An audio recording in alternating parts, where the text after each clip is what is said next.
Sekarang tuh udah musim hujan ya. Pagi-pagi, siang, sore itu hujan teman-teman. Nah kalau hujan gini kan kita pengen banget ya bikin minuman yang anget-anget. Tapi kadang kita nggak tahu nih ya.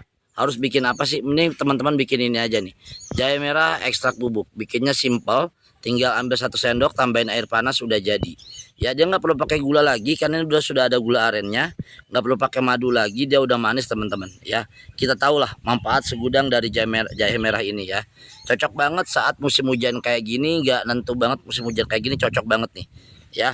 Jadi buat teman-teman yang nggak cuma sering pegel-pegel masuk angin, pokoknya sediain terus di rumah jahe merah ekstrak bubuk siap minum.